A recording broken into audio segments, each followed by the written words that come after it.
You know what's mind-blowing? Our bodies have become living passwords.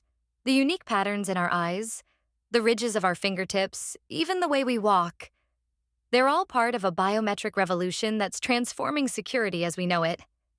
Today on Technically You, we are covering biometric authentication. This is going to be a fascinating topic. Biometric authentication, it's happening faster than most people realize. Just last year, the biometric security market hit $36 billion, with predictions showing it could triple by 2028. Well, what really gets me excited is how sophisticated these systems have become. Like, we're not just talking about simple fingerprint scans anymore. The technology can now analyze everything from the blood vessels under your skin to the unique way you type on your keyboard. Hmm, but how exactly does all this work? I mean, what's happening behind the scenes when we scan our face to unlock our phones? So here's the really cool part. When you first set up any biometric system, it creates what's called a biometric template. Think of it like a super detailed digital map of whatever trait you're using. For facial recognition, it's measuring about 80 different nodal points on your face. Things like the distance between your eyes, the depth of your eye sockets, even the curve of your cheekbones. Oh, wow, that's way more complex than I thought. No wonder these systems can tell identical twins apart. Exactly. And you know what's even more impressive? The accuracy rates. High-end iris scanning systems have a super low false acceptance rate. There is literally a 1 in a million chance of letting the wrong person through. Well, that's incredible, but what happens when these systems fail? Like when someone gets a new haircut or, you know, puts on glasses? Um, that's actually where things get interesting. Most modern systems use something called adaptive learning. They make tiny updates to your template over time to account for natural changes. But here's the wild part.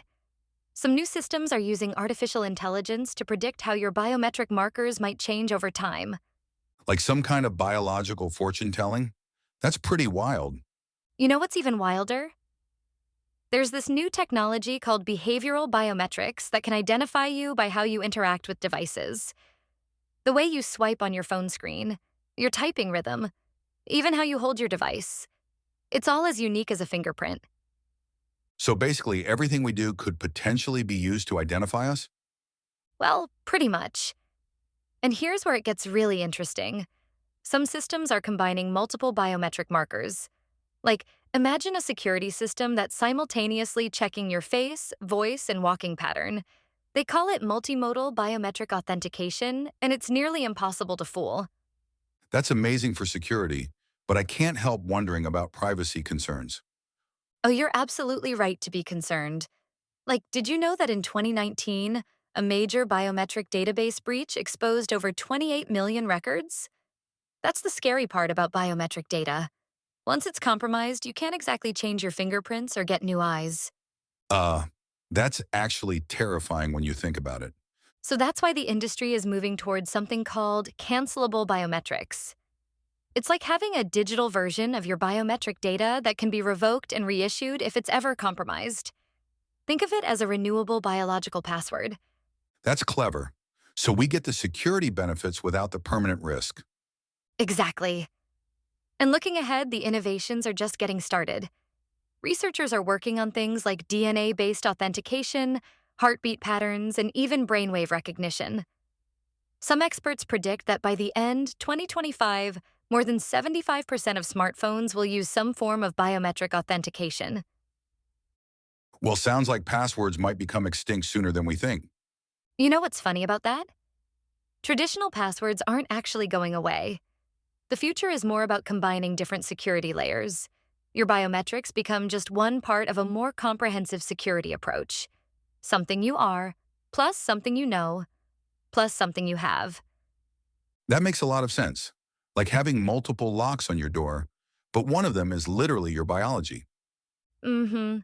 And that's what makes this whole field so fascinating. We're essentially turning our bodies into keys, but doing it in a way that's becoming more secure and privacy conscious over time. It's like we're finally figuring out how to use what nature gave us in the most high-tech way possible. So I guess the future of security is literally in our hands. And faces, and eyes. And don't forget our walking style. You know, sometimes I wonder what the pioneers of computer security would think if they could see how we're using our biological traits to protect our digital lives. We've come such a long way from simple passwords like 1, 2, 3, 4, 5. Speaking of which, please tell me nobody still uses 1, 2, 3, 4, 5 as their password. Well, sadly, it's still in the top 10 most common passwords. But hopefully, as biometric authentication becomes more widespread and user friendly, we'll see fewer of these security fails. The technology is making it easier to be secure than to be careless. Before you close, let's talk about some of the types biometric authentications. All right. Number one is fingerprint recognition. It's probably the most common.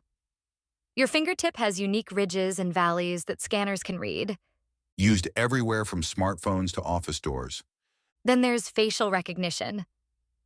This tech analyzes things like the distance between your eyes, your jawline, and even your skin texture. You've seen this in phones, airports, and even some retail surveillance systems. Next up, iris and retina scans. The iris scan reads the patterns in the colored part of your eye. The retina scan goes deeper. Literally, it maps the blood vessels at the back of your eye. These are super accurate and mostly used in high security environments. Think military or secure labs. Now, don't forget voice recognition. It measures vocal traits, your pitch, tone, and speech rhythm. Great for phone systems, smart assistants, and even banking. Then there's hand geometry. This one's a little old school, but still in use. It measures the shape and size of your hand and fingers. Common in time clocks and physical access systems.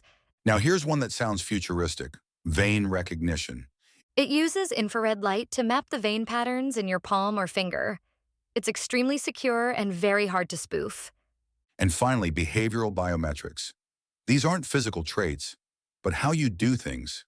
Like how you type, called keystroke dynamics, or how you move your mouse.